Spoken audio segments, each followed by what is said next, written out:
furnishing room with an old man.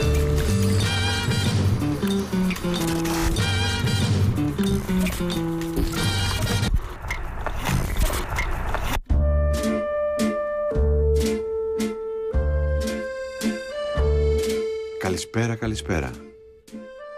Ποιοι είναι λοιπόν οι πρωταγωνιστές, πώς τους αναγνωρίζεις και γιατί τους επιλέγεις?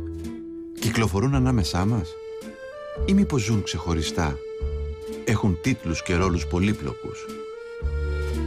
Με αυτή την απορία ξεκινώ κάθε χρόνο την εκπομπή. Γιατί είναι εύκολο να παρασυρθείς και να πιστέψεις ότι οι πρωταγωνιστές είναι αυτοί που ποζάρουν στην πρώτη γραμμή. Αλλά αυτό είναι σπάνιο. Πρωταγωνιστές για μένα είναι οι άνθρωποι που δεν σταματούν στα εμπόδια. Που δεν το βάζουν στα πόδια δηλαδή. Με αυτές τις σκέψεις άκουσα την ιστορία του Δημήτρη στα τέλη του καλοκαιριού. Και δεν είμαι μόνος, μου είπε. Έλα να γνωρίσεις την Ελένη της δραματικής. Τον Γιάννη τον πρόεδρο. Τον ποδηλάτη που έχει βρει τον τρόπο του με τις ανηφόρες. Και όταν τους γνώρισα είπα, με αυτούς θα ξεκινήσω φέτος την εκπομπή. Ελάτε, πάμε να πούμε στον κόσμο την ιστορία σας. Όταν μου είπε ο γιατρός ότι δεν υπήρχαν άλλα φάρμακα, άλλες αντιβιώσεις, εκεί επαναστάτησα. Έγραψα και ένα τατουάζ, Διέννη της Νίαρ, το τέλος είναι κοντά, και πήγα στη Μύκονο να τα ζήσω όλα. Οι άντρες. Στη ζωή μου, σχέσεις, δύσκολο κομμάτι. Το λέγες, το λες. Να, δεν γινόταν να μην το πεις.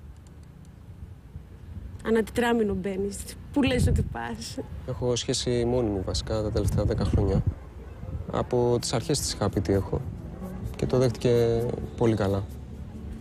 Με έχει βοηθήσει αρκετά σε όλο αυτό.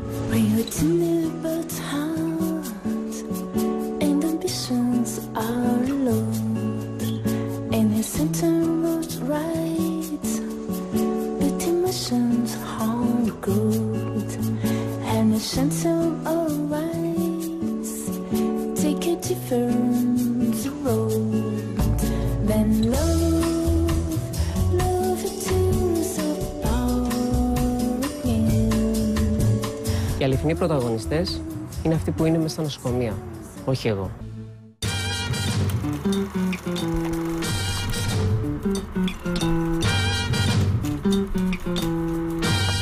Είμαι η Ελένη. Το πρόβλημά μου διαγνώστηκε 2 χρονών ήμουνα. Η ανησυχία των γονιών μου ήταν πάρα πολύ μεγάλη, αφού το προσδόκιμο όριο της ζωής ήταν 10 χρονών. Αλλά τώρα είμαι 33. Οπότε οι εξελίξεις στην επιστήμη αλλάζουν τα δεδομένα.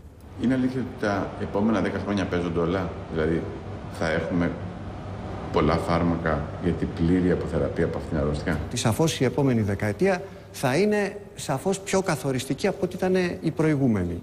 Αλλά μην ξεχνάμε, είπαμε, ότι η νόσος δεκαετία με δεκαετία βελτιώνεται και βελτιώνεται το προσδόκιμο επιβίωσης.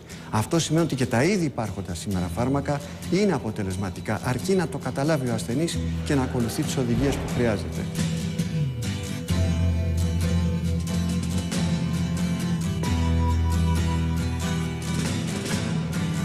Το σισμανόγλιο είναι η κρυφή πλευρά της ζωής μου. Έρχομαι ανά 4 μήνες και εντάξει, πολύ γνωστοί και φίλοι θα σοκαριστούν γιατί οι περισσότεροι δεν το ξέρουν. Όχι ότι το έκρυβα, απλά δεν το λέω σε όλους. Ground control to Major Tom. Ground control to Major Tom. Take your protein pills and put your helmet on. Στην Ευρώπη ποιο είναι το προσδόκιμο? Πιστεύετε σήμερα ότι ο μέσος όρος επιβίωσης έχει φτάσει στα 36 με 37 χρόνια. Και το προσδόκιμο επιβίωσης στην Ελλάδα πόσο είναι? Εγώ πιστεύω ότι έχουμε φτάσει τα 29-30. Γιατί έχει τόσο μεγάλη διαφορά στην Ελλάδα σε σχέση με την Ευρώπη? Ναι, εκείνο που θα θέλαμε εμείς να βελτιώσουμε είναι να υπάρχουν ειδικά κέντρα εξειδικευμένα με γιατρούς εξειδικευμένους στην νόσο για να μπορέσει το προσδόκιμο πιθανόν να καλύψει αυτό το μικρό χάσμα που υπάρχει μεταξύ Ελλάδας και υπολείπων χωρών Δυτικής Ευρώπης και Βόρειας Αμερικής.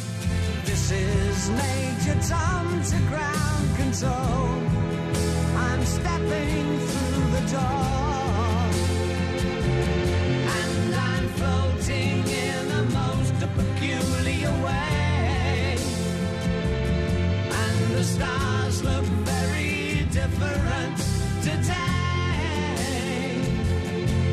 For here... 15 χρόνια μπαίνω-βγαίνω στα νοσοκομεία και παράλληλα κάνω τη ζωή μου. Έχω σπουδάσει, έχω δουλέψει, έχω κάνει πολλά πράγματα. Δεν ήθελες να σε λυπούνται, γι' αυτό δεν το έλεγες? Ναι, η λύπηση είναι ένα μεγάλο κομμάτι το οποίο δεν θέλεις να συμβαίνει αυτό το πράγμα. Δεν θέλεις να σε λυπούνται. Και δεν ήθελε ποτέ να με λυπούνται. Οι άντρες? Στη ζωή μου, σχέσεις. Δύσκολο κομμάτι. Αλλά όχι λόγω της οικιστικής, λόγω της προσωπικής μου πλευράς. Το έλεγες? Το λέει? Ναι. Δεν γινόταν να μου το πεις. Ανατετράμινο μπαίνεις. Πού λες ότι πας? Η ζωή ενός ατόμου με οικιστική ένωση δεν είναι τόσο απλή. Για να ζήσει πρέπει να αγωνίζεται καθημερινά. Και όταν λέω να αγωνίζεται καθημερινά, θα πρέπει να κάνει 2 με 3 φορές την ημέρα φυσιοθεραπεία του αναπνευστικού, η οποία διαρκεί περίπου μισή ώρα κάθε φορά. Πρέπει να κάνει εισπνοές φαρμάκων, πρωί, βράδυ, άλλα 20 λεπτά. Και επιπλέον θα παίρνει και μια χούφτα φάρμακα. Άρα αυτό που κάνουμε εμείς το πρωί και πλυνόμαστε και ξυριζόμαστε, αυτό το πράγμα είναι υποχρεωμένα να διαθέτουν κάθε μέρα από τη ζωή τους 3 ώρες. Και αυτές οι 3 ώρες είναι για να φροντίσουν την υγεία τους, για να ζήσουν. Πώς συγκρίσαμε? Είναι 8 μήνες αυτή η εισαγωγή μου. Και τι περιμένεις? Περιμένω να βρω κέντρο. Έχω στείλει σε 3 κέντρα. Το πρώτο με καταργήσανε. Στο δεύτερο δεν μου απαντήσανε καθόλου. Και τότε το περιμένω. Κέντρα μεταμόσχευση. Ναι. Και αν δεν μας συνταχθούν σε αυτό, πάμε σε άλλα. Όλη μέρα σου εξηγόμεσαι? Ναι, πλέον ναι. Τελευταία 1,5 χρόνο. Με συνέχεια. Εντάξει, όσο μπορεί να περπατήσω. Αυτό. Μονίμως εδώ πέρα. Με τη μαμά. Οι γονείς έχουν πάρει στη σταδία με τα παιδιά τους. Ο μπαμπάς είναι πάνω με τον αδερφό. Ελπίζω να έχεις σύντομα καλά νέα. Είστε καλά. Είστε καλά. Γεια σας.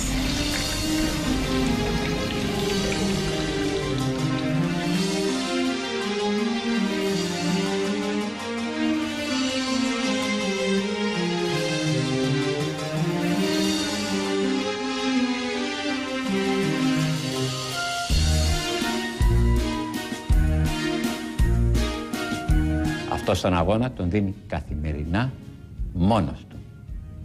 Εκτός το ότι 1 με 2 φορές τουλάχιστον το χρόνο μπαίνει στο νοσοκομείο για να κάνει ενδοφλέβη αγωγή. Άρα το άτομο που πάσχει από την λογιστική είναι σαν ένα ναυαγό που παλεύει, κολυμπάει, βλέποντας στο βάθος την παραλία και αγωνίζεται να φτάσει. Και δεν πρέπει να χαλαρώσει, να μείνει, να σταματήσει. Γιατί αν τυχόν σταματήσει ή δεν κάνει αυτά που πρέπει, το κύμα θα τον απομακρύνει από την ακτή και θα τον ρουφήξει η θάλασσα.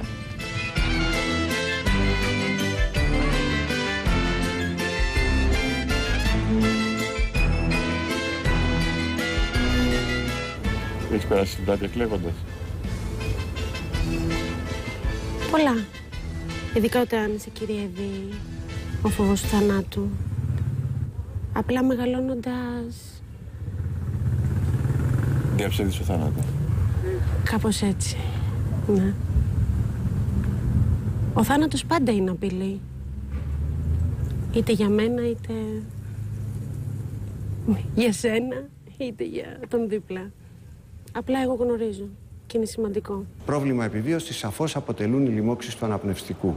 Η καταστροφή του αναπνευστικού, όσο και να προσπαθεί ο ασθενής, είναι, ας το πούμε, νομοτελειακή. Δηλαδή κάποτε θα επέλθει, κάποτε θα γίνει. Άρα κάποια στιγμή μεταμόσχευση. Οπότε μοιραία, σαν τελευταίο όπλο, είναι η μεταμόσχευση πνευμόνων. Πράγμα το οποίο έχουμε δυσκολίες στην Ελλάδα για τη μεταμόσχευση πνευμόνων, για τον απλό λόγο ότι δεν γίνονται εδώ. Οπότε μοιραία καταφεύγουμε σε κέντρα του εξωτερικού, τα οποία είτε παρακαλώντας είτε με διαπροσωπικές γνωριμίες και το ένα και τ' άλλο, προσπαθούμε να μας μεταμοσχεύσουν ασθενείς μας.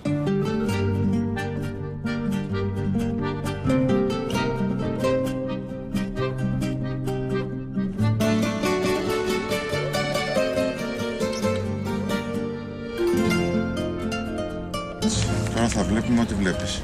Εντάξει, Νιώθω καμεραμάν. Ωραία. Πάμε.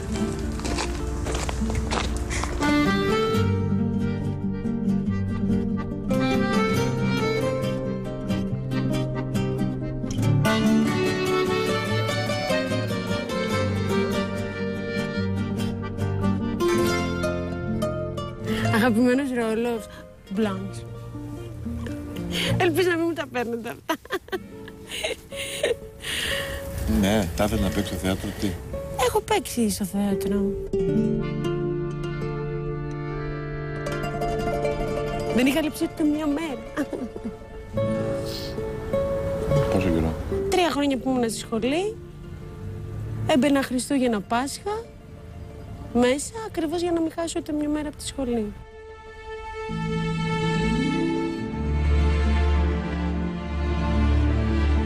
Στο νοσοκομείο έχω φύγει, μπαταρισμένο το χέρι και εκεί πάω. Γιατί τα κάνεις παράλληλα. Δεν σημαίνει 15 μέρες, 12 στο νοσοκομείο, τέλος η ζωή. Κάνεις και άλλα πράγματα. Ήσουν διακοπές? Ήμουνα διακοπές. Πόσες φορές έχω φύγει διακοπές. Γιατί πού είσαι ρε Λένη? Διακοπές. Δεν ξέρω κι εγώ πού. Ωραία. Έλα βρε Λένη. Λοιπόν, πάμε να διαβάσουμε λίγο. Και τότε κατάλαβα. Και τότε κατάλαβα. Με το πιο σκληρό, το πιο άδικο τρόπο. Κατάλαβα.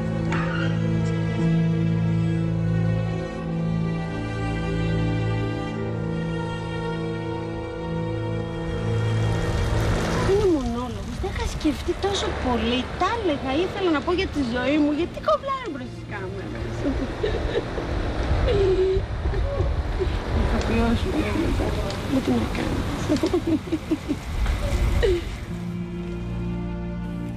Μπαίνω, κάνω το ρεκτιφιέ μου, βγαίνω και είμαι καλά. Έτσι. Κι όμως είναι φυσιολογικό για μένα το νοσοκομείο. Πολύ.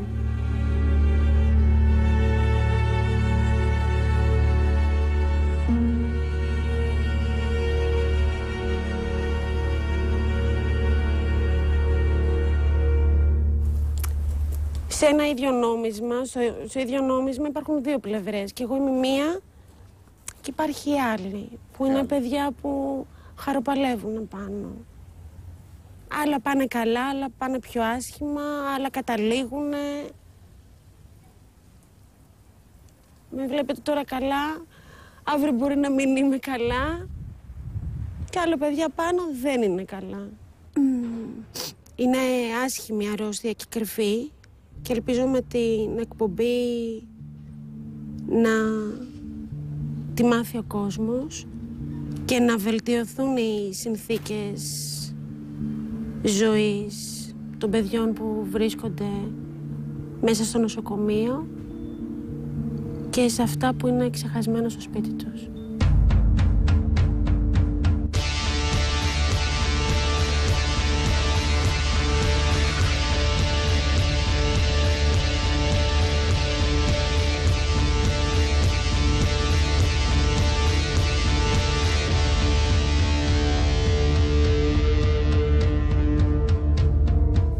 Ευτυχώς το τελευταίο διάστημα έχει γίνει μια προσπάθεια από όλους μας να έχουμε μια καλύτερη ποιότητα ζωής μέσα στο νοσοκομείο, γιατί τα δωμάτια πριν ήταν άθλια.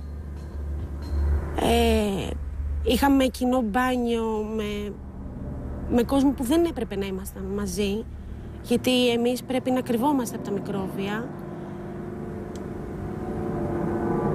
Και αυτό είναι μια εξέλιξη για μένα. Αλλά χρειάζονται και άλλα πολλά πράγματα. Να φτάσουμε σε προδιαγραφές ευρωπαϊκές, αν θέλουμε να λεγόμαστε Ευρώπη. Για τη ζωή θα μιλήσουμε για το θάνατο. Μαζί δεν πάνε αυτά.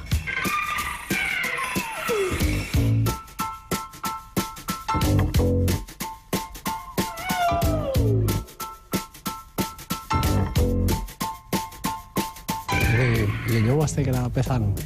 Κάπως έτσι δεν πάει.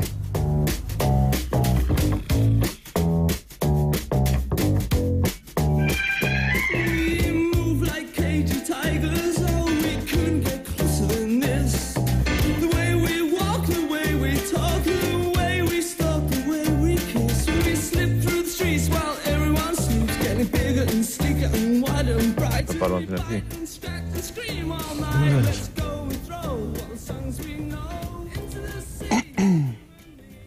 Πότε μαθαίνεις για την αρρώστια? Εγώ τα μάθα στα 8. Υπό καλές συνθήκες, κάποιο παιδί μπορεί να τα μάθει και τους πρώτους μήνες ζωής του.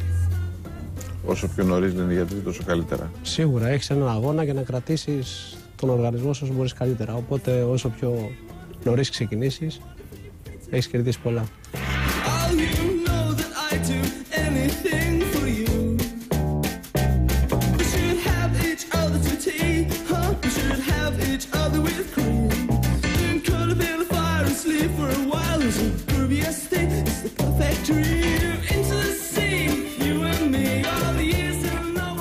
Και εσύ πότε το μαθαίνεις, πότε έρχεσαι αντιμέτωπος με την αλήθεια? Στο γυμνάσιο θεωρητικά που άρχισα να ψάχνω τι είναι αυτή η πάθηση και τι συνέπειες έχει και τι έχει χαμηλό όρο ζωής. Μετά αρχίσεις και κάνεις κέρυες ερωτήσεις στους γιατρούς που κάποιοι δεν μπορούν να μην σου απαντήσουν. Θα σου τα πούνε όπως είναι οι γιατροί. Τι απαντούν δηλαδή οι γιατροί σε ένα παιδί γυμνασίου? Αποφεύγουν να σου πούνε ότι έχεις όρια ζωής, αλλά όταν το ρωτήσεις και τους πεις υπάρχει περίπτωση αυτή, δεν μπορούν να σταριθούν και σου λένε ότι μπορεί να φτάσει μέχρι τα 20.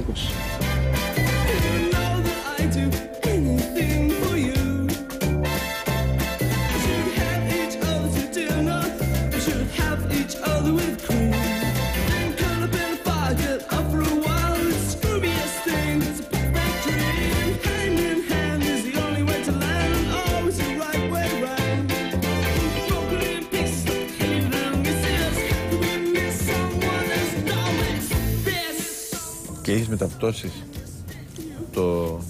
Θα τα κάνω όλα μέχρι δεν κάνω τίποτα? Μέχρι να οριμάσω και να το διαχειριστώ ήταν έτσι. Ήταν για ποιο λόγο να τα κάνω όλα, για ποιο λόγο να ξυπνάω το πρωί, για ποιο λόγο να δουλέψω, για ποιο λόγο να σπουδάσω, εφόσον η ζωή είναι μικρή.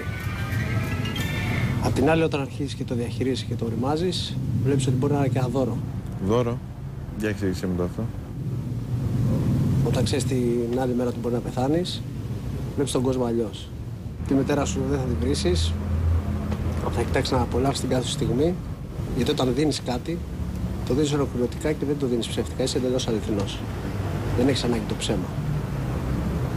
Δεν είναι δώρο να τα βλέπεις όλα αληθινά. Και επανασταθείς πότε? Εγώ επαναστάτησα στα 20. Όταν μου είπε ο γιατρός ότι δεν υπήρχαν άλλα φάρμακα, άλλες αντιβιώσεις, και επαναστάτησα. Έγραψα και ένα τατουάζ. Διέντη Σνίαρ, το τέλος είναι κοντά. Και πήγα στη Μύκονο να τα ζήσω όλα. Να ζήσω τη νύχτα, να ζήσω τα πάντα. Τι εννοούσε ο γιατρός, δεν υπάρχουν άλλα φάρμακα? Είχα αποκτήσει ανθεκτικότητα στα αντιβιωτικά, οπότε δεν με πιάνανε πλέον. Για περιέγραψε μου τη ζωή σου τότε.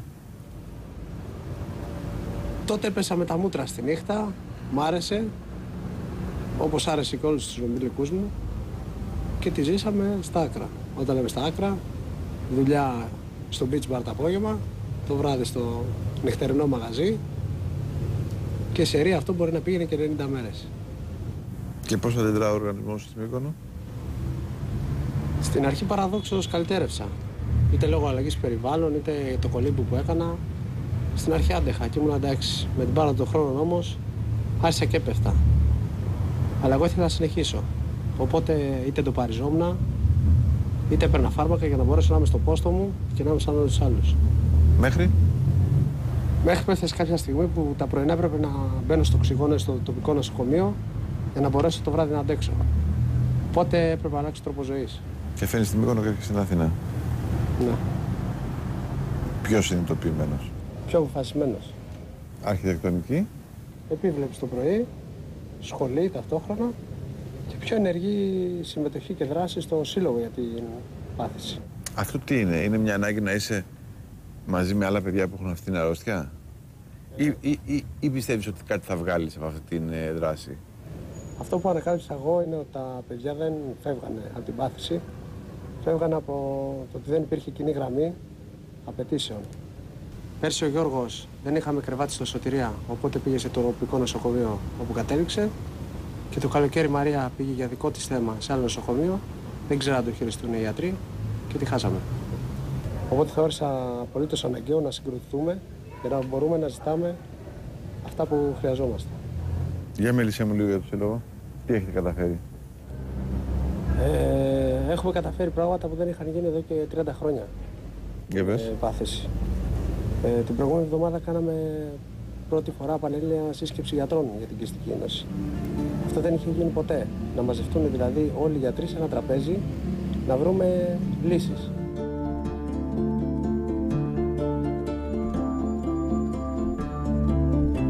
Εγώ προσωπικά, αν έχω τόσους γιατρούς δίπλα μου που ασχολούνται με την κυστική, δεν φοβάμαι καθόλου. Έτσι. Και αυτό θέλουμε να μεταδώσουμε και στους ασθενείς. Τώρα θέλουμε να δούμε, να ακούσουμε 10 μυαλά, 10 ιατρικά μυαλά που έχουν την εμπειρία. Και πιστεύω αυτό θα είναι και το όπλο μας να προχωρήσουμε στην Ελλάδα που θα τη χαρακτήριζα μεσαίωνα στην κυστική.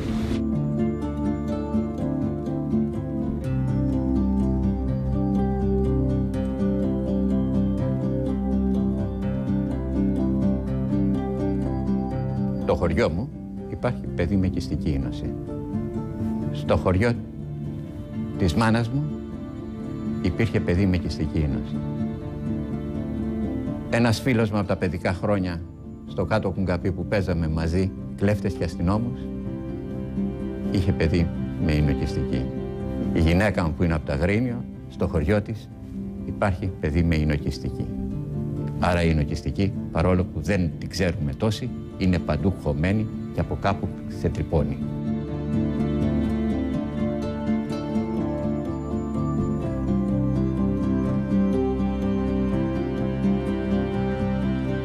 Η εινοκυστική, που λες Σταύρο, είναι το συχνότερο κληρονομικό νόσημα κακής πρόγνωσης της λευκής φυλής.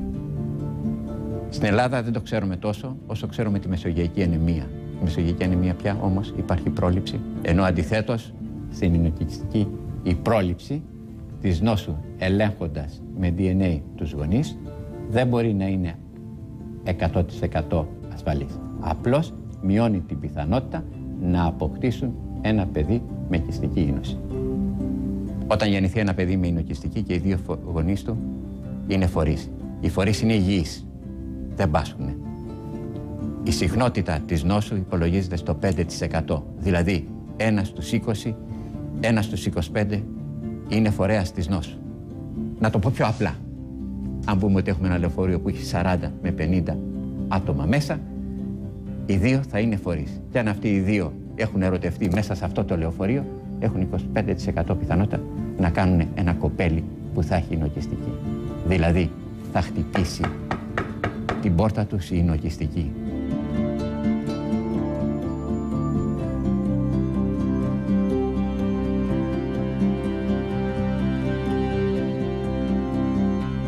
Όταν ξεκίνησα να ασχολούμαι με την εινοκυστική από το 1990, τα παιδιά όλα πέθαναν στο παιδιατρικό νοσοκομείο.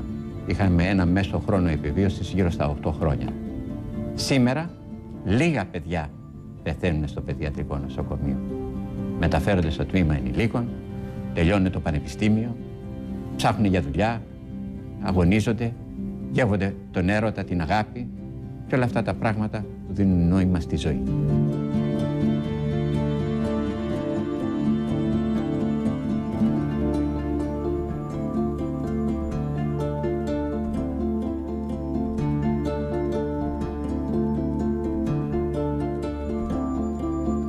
Πόσους ενήλικες ασθενείς υπολογίζουμε ότι έχουμε στην Ελλάδα? Είναι γύρω σε 600, 700, άντε 800 ασθενείς. Και για όλους αυτούς τους ασθενείς, πόσες κλίνες έχουμε πανελληνίως? Εγώ πιστεύω ότι πάνω από 20 δεν θα έχουμε. Άρα έχουμε μεγάλη έλλειψη κρεβατιών.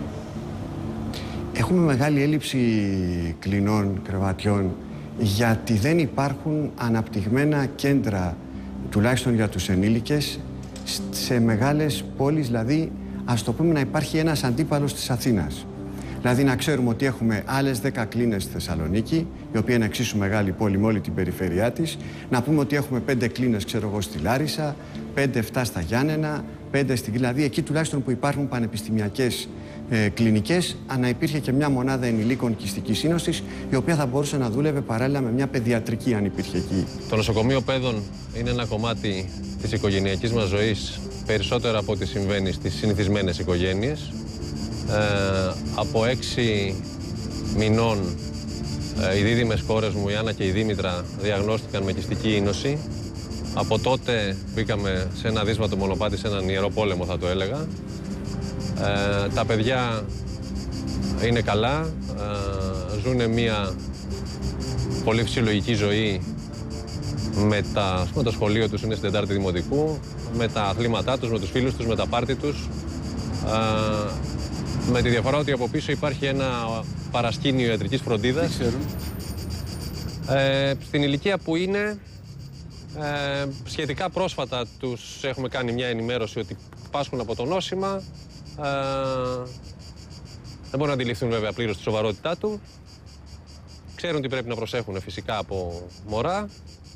Και σιγά σιγά ο στόχος είναι να αντιληφθούν όλο και περισσότερο την πραγματικότητα, με σκοπό να μπορούν να τη διαχειριστούν όσο γίνεται καλύτερα. Είναι πολύ σημαντικό να μπορούν να τη διαχειριστούν μόνες τους κάποια στιγμή.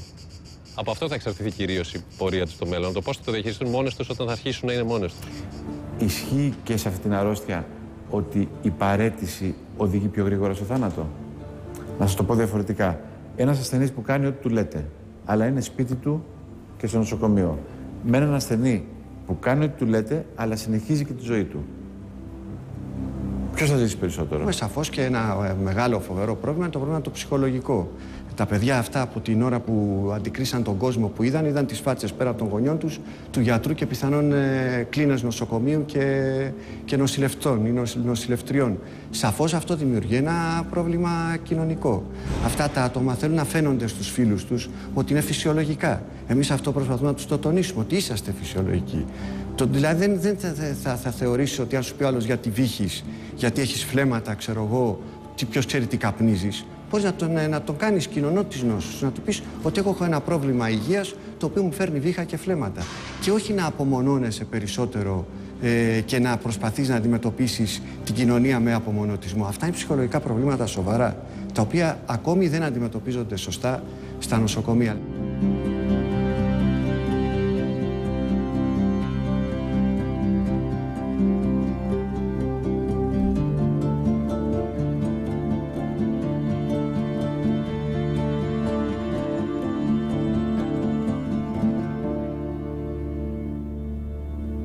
Ποιο είναι το προσδόκιμο ζωής τώρα στην Ελλάδα? Επειδή δεν είμαστε καταγεγραμμένοι, δεν υπάρχουν ακριβή στοιχεία. Αλλά όπως λέγεται με αυτά που έχουμε, ενώ στην Ευρωπαϊκή Ένωση είναι γύρω στα 40 έτη, στην Ελλάδα υπολογίζεται ότι είναι κάτω από το μισό. Δηλαδή 20 χρονών και κάτω. Εσύ πόσο χρόνο είσαι? Εγώ είμαι στα 30. Πας καλά δηλαδή? Τώρα έχω αρχίσει και βλέπω τα σκούρα.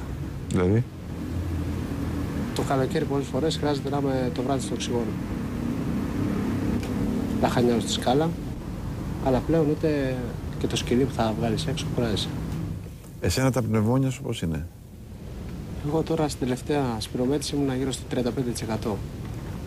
Αν δω ότι ένας φυσιολογικός άνθρωπος έχει 100%, ένας καπνιστής μπορεί να πέσει 80%, αλλά αν σταματήσει μπορεί να επανέλθει. Στον άνθρωπο η κυστική όσο πάει και πέφτει. Που στα 35, στα 30% είναι τα όρια.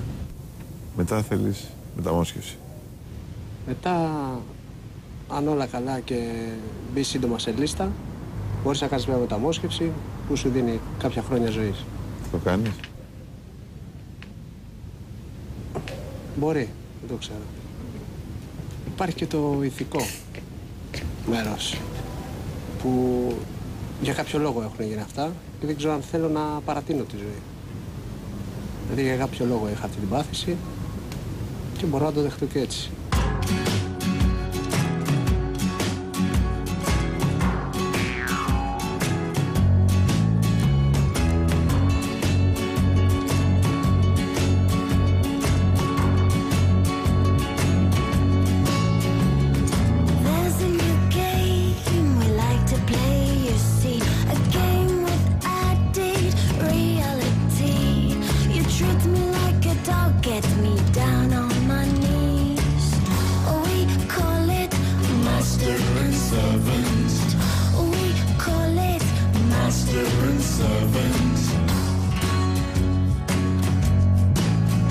Δεν έχω φτάσει στο τέλος, αλλά έχω δει ότι η ζωή είναι για μένα σίγουρα ένα πέρασμα. Στο Θεό πιστεύεις? Αυτό με ένα ερώτημα δεν μπορώ να το απαντήσω. Αν και ήμουνα σε θρήσκα οικογένεια, στην πρώτη επανάσταση, όπως σκεφτόμουν μετά, άμα ήμουν στην Τουρκία, πολύ πιθανό να ήμουν μουσουλμάνος, με το ίδιο σκεπτικό εδώ θα ήμουν χριστιανός. Οπότε τα ανέρεσα όλα και το άρχισα από την αρχή. Αν δεν κάνεις μεταμόσχευση, πόσο χρόνο έχεις ακόμα? Τίποτα δεν είναι σίγουρο, αλλά με αυτά που μου είπε και ο γιατρός μου, αν χάνω 2%-3% κάθε χρόνο, πάει μετά με μαθηματική ακρίβεια, πότε φτάνει το τέλος. Μπορεί να είναι και σε 5 χρόνια. Με μία λίμωξη μπορεί να είναι και τον επόμενο μήνα.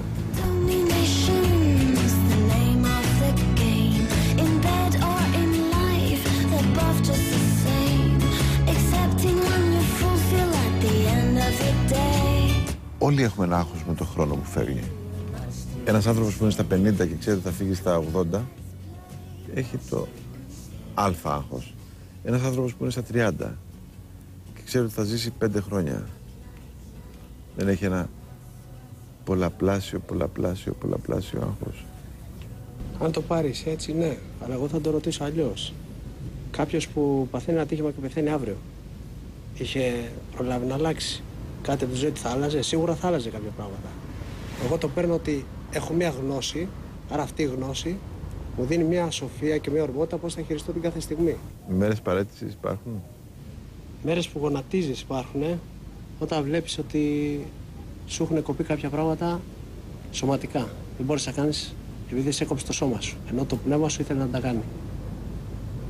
Πολλές φορές, επειδή κουράζομαι από την ανάσα, μπορεί να κοιμηθώ και στα σχεδιαστήρια της σχολής.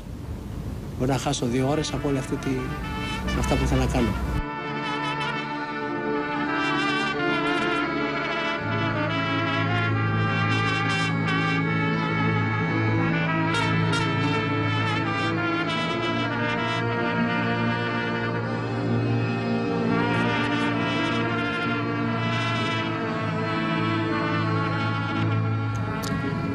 Η δική μου ιστορία ξεκινάει από όταν γεννήθηκα, το ξέραν αμέσως οι γονείς μου.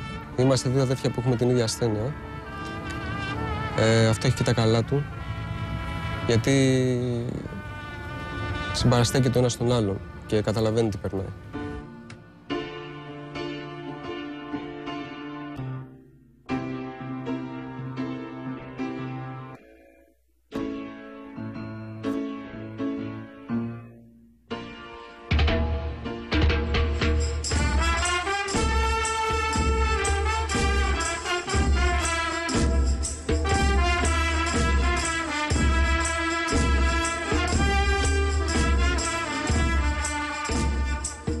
Κορίτσι έχεις? Έχω. Έχω σχέση μόνη μου βασικά τα τελευταία 10 χρόνια. Από τις αρχές της είχα πει τι έχω και το δέχτηκε πολύ καλά. Με έχει βοηθήσει αρκετά σε όλο αυτό. Υπάρχουν όμως παιδιά που δεν είναι το ίδιο τυχερά, ας το πούμε έτσι.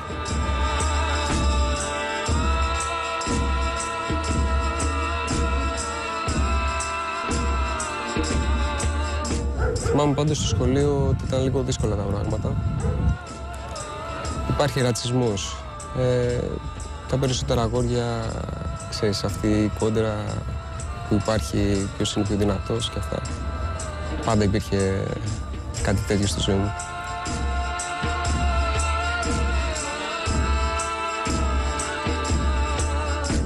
Η δική μου ελπίδα είναι ότι θα βγει και για τη μετάλλαξη μου το μόνιμο, το οριστικό φάρμακο. Και ελπίζω να βγει και για όλους βασικά, όχι μόνο για τη δικιά μου μετάλλαξη.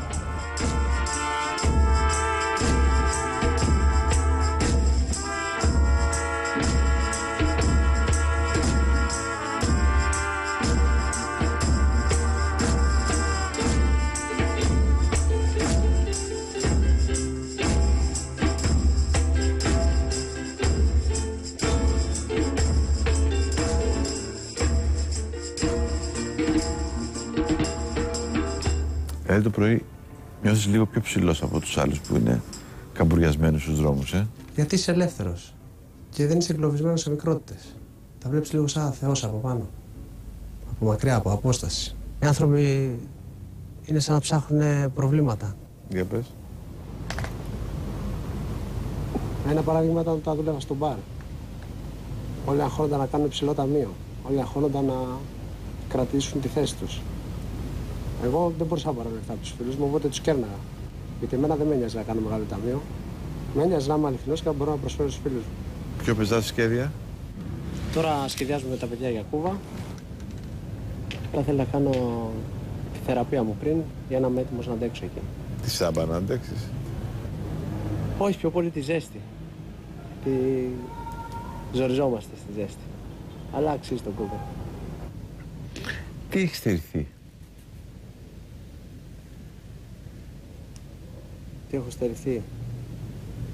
Την ελευθερία να μην βάζεις πρόγραμμα. Γιατί είναι όλα σε ένα πρόγραμμα. Πρέπει κάθε 3 μήνες να κάνεις θεραπεία σου. Πρέπει κάθε πρωί να κάνεις την άσκησή σου. Δεν υπάρχει να πας να κοιμηθείς ένα φίλο σου χωρίς να πάρεις τα φάρμακά σου μαζί. Δεν έχεις την ελευθερία να πας διακοπές και να μην ξέρεις πότε θα γυρίσεις. Είναι όλα σε ένα πρόγραμμα. Με τις γυναίκες τι κάνεις? Ευτυχώς σε αυτό δεν είχα περιορισμό. Ίσως το παράεκανα κιόλας αυτό το άγχος να ζήσω πολλές καταστάσεις. Κάποια στιγμή όμως. Έλεγες πάντα ότι έχεις αυτή την αρρώστια? Δεν το έλεγα. Δεν χρειάζεται να το πω γιατί ήθελα να με θέλουν όπως είμαι. Και αν κάποια φορά το είχα πει, τους έβγαινε μητρικό ένστικτο να με φροντίζουν. Και εγώ δεν ήθελα να με λυπώνται να με φροντίζουν. Δεν ήθελες μανάδες? Δεν ήθελα λύπηση και περιποίηση. Ήθελα δυναμισμό.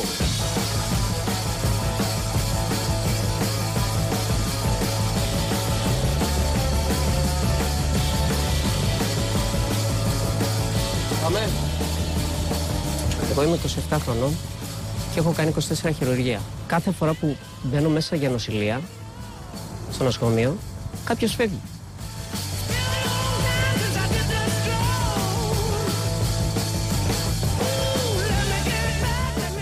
Οι αληθινοί πρωταγωνιστές είναι αυτοί που είναι μέσα στα νοσοκομεία, όχι εγώ. Εγώ μπορεί να ανεβαίνω μια πλαγιά, να τερματίζω ένα μαραθώνιο. Αυτό δεν είναι τίποτα.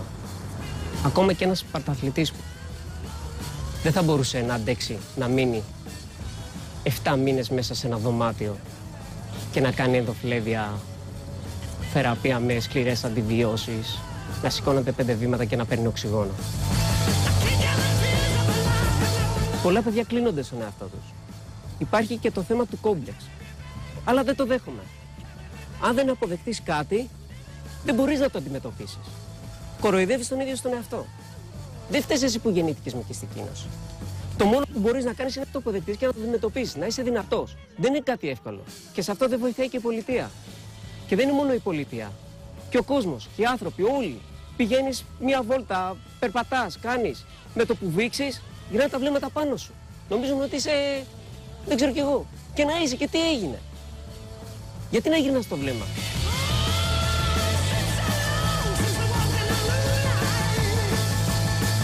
Εσύ γιατί κάθεσαι σε ένα κρεβάτι να κλαις? Σωστό αυτό. Αλλά είμαι πεισματάρης και εγωιστής. Όχι, δεν θέλω να κάτσω σε ένα κρεβάτι να πεθάνω. Δεν θέλω να κάθομαι σε μια καρέκλα. Θα παλέψω. Έχω πει ότι θέλω να κάνω πολλά πράγματα ακόμα στη ζωή μου. Και θα τα κάνω. Όσα προλάβω, όσα μπορώ. Για πες μερικά. Θέλω να τρέξω τον ευχίδιο άθλο. Θέλω να τρέξω το Παρανέστη. Θέλω να ανέβω την κορυφή Λένιν, 7.000 υψόμετρο.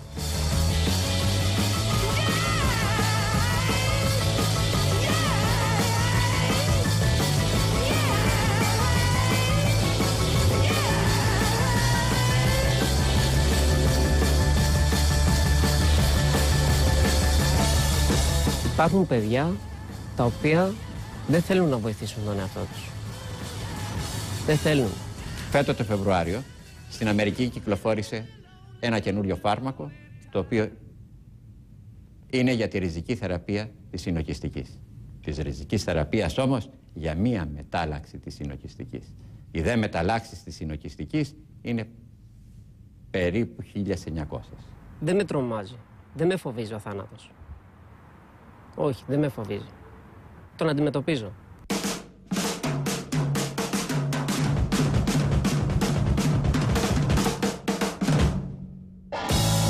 Γεια σου, Ηλία. Γεια χαρά. Τα πολιτικά σε απασχολούν, αυτά που ζούμε τώρα, η κρίση? Δεν αγχώνομαι με αυτά. Και ίσα ίσα θα έπρεπε ο καθένας να μην εγκλωβίζεται στην καθημερινότητα. Και όπως εγώ να μπορώ να προσφέρω μέσα από το σύλλογο, ο καθένας μπορεί να προσθέσει το πετραδάκι του στο δικό του κομμάτι. Και έτσι να πάμε μπροστά. Στο σπίτι πώς είναι τα πράγματα? Στο σπίτι ας είναι καλά η μαμά, που κρατάει τις πλάτες για να μπορώ να παίζω επίσης ώρες στη μάχη καθημερινά. Ο αδερφός? Ο αδερφός είναι 20 χρονών, το παλεύει, όχι με τόση θέληση όσο θα μπορούσε να το κάνει. Υπάρχει ζωή μετά θάνατο? Τι μόνο για αυτό το λίγο ήρθαμε. Σίγουρα θα υπάρχει κάτι. Σίγουρα τίποτα δεν είναι τυχαίο. Είναι όλα έχουν παιχτεί στο δευτερόλεπτο. Είναι όλα με σοφία. Άρα σίγουρα κάτι υπάρχει.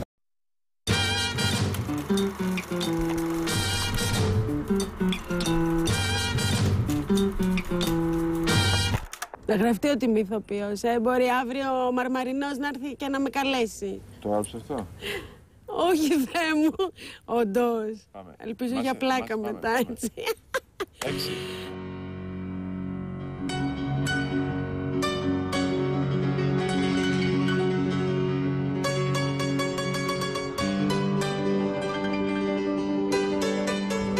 Δεν φοβήθηκα ποτέ μου. Πάντα ήμουν αισιόδοξος. Στη δική μας ασθένεια, το βασικότερο είναι να μην το βάλεις κάτω. Να μην παραιτηθείς από αυτό που λένε ζωή.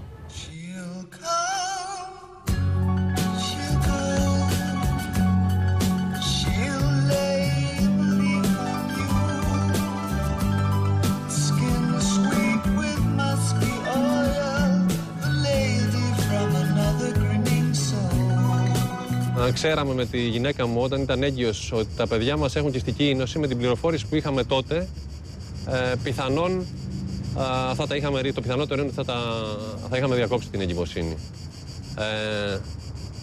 Με τη γνώση που έχω σήμερα, επειδή θεωρώ ότι τα άτομα με κιστική ίνωση έχουν μια καλή πιθανότητα να ζήσουν μια φυσιολογική ζωή, με την πρόοδο βέβαια των ιατρικών ανακαλύψεων, δεν το συζητάω ότι θα τα κράταγα. Πότε αρχίσαμε να παίρνουμε στα σοβαρά την νόσο στην Ελλάδα? Νομίζω δεν ξέρω αν την έχουν πάρει στα σοβαρά ακόμη.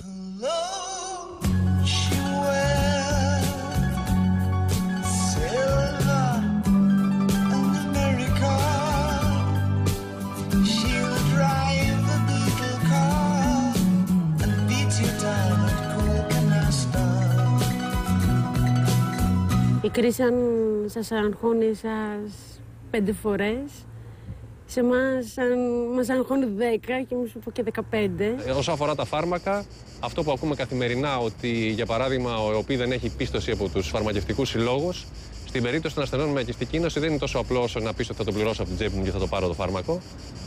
Για παράδειγμα, πήγα προχθές να γράψω μία συνταγή για ένα συγκεκριμένο φάρμακο για το αναπνευστικό, το οποίο κάνει 1.200 ευρώ το μήνα το φάρμακο αυτό. Και μου είπαν ότι για να τη γράψει τη συνταγή θα βγει άκυρη σε μια εβδομάδα γιατί δεν μπορεί να εκτελεστεί. Αυτό που έχω να πω τελείως αυθόρμητα είναι ότι αν έχουμε φτάσει σε αυτό το σημείο να μην μπορεί το κράτος να πληρώσει αυτό το φάρμακο, τότε πρακτικά έχουμε χρεοκοπήσει και δεν το ξέρουμε.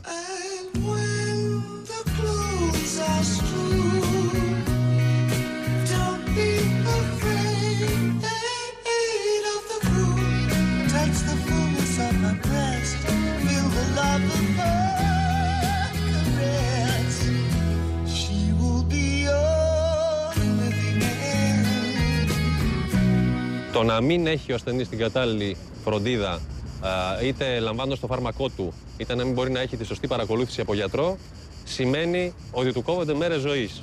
Και όλος αυτός ο ντόρος που γίνεται για τα φάρμακα αγχώνει πάρα πολύ τα παιδιά, γιατί τα φάρμακα για μας είναι ζωή. Δεν μπορεί να λεγόμαστε λοιπόν προοδευμένη ευρωπαϊκή χώρα και τα προσδόκιμα επιβίωσής μας, αν και δεν υπάρχουν ακριβείς στατιστικές, να εκτιμάται ότι είναι, ξέρω εγώ, στο μισό της Ευρώπης. Μπορεί λοιπόν να βγάλει κανείς συμπεράσματα από τον τρόπο που αντιμετωπίζει το κράτος και η κοινωνία μια αρρώστια? Ίσως και να μπορεί. Αυτό που σίγουρα πρέπει να κάνουμε είναι να μάθουμε από την ιστορία αυτών των παιδιών. Να ακολουθήσουμε το παράδειγμά τους για όλα αυτά τα μικρά που μας ταλαιπωρούν. Μικρά, αν σκεφτείς ότι αυτά αντιμετωπίζουν την πιο θανατηφόρα κληρονομική νόσο της λευκής φυλής. Η ζωή δεν θέλει να σκύβει στο κεφάλι. Και η παραίτηση είναι πάντα ο δρόμος για να φέρεις πιο κοντά αυτά που θέλεις να αποφύγεις. Καλό σας ξημέρωμα. Τι σκεφτόσουν το βράδυ να μας πεις? Δεν ξέρω, οι αγωνίες που συμβαίνουν, ρε παιδί μου, αυτό. Και όμως είμαι εδώ και υπάρχω και αυτό θέλω να δείξω. Τα καταφέρνω, γαμώ, την τρέλα μου. Αυτό. Και αυτό ίσως να με έχει κάνει και δυνατή. Άρα κάθε πρωί που ξυπνάς είσαι ευτυχής, Μπορείς να το πεις και έτσι. Πιο ευτυχής όμως είμαι το βράδυ, ότι κατάφερα στη μία μέρα που είχα ακόμα, κατάφερα να κάνω άλλα τόσα πράγματα. Δηλαδή είμαι ευτυχισμένος όταν έχω αξιοποιήσει τη μέρα μου 100%. Δεν έχω χάσει δευτερόλεπτο. Δηλαδή το άγχος βγαίνει, υπάρχει το άγχος που σε σταματάει και υπάρχει το άγχος που σε κάνει να δημιουργείς. Η ζωή είναι ωραία. Με ποιότητα. Ποσότητα δεν μας ενδιαφέρει. Αύριο δεν ξέρουμε αν θα ζούμε. Μέχρι αυτή τη στιγμή που μιλάμε τώρα, τουλάχιστον να έχουμε περάσει καλά. Είμαι πολύ αισιόδοξη, σε ένα τόσο σοβαρό πρόβλημα.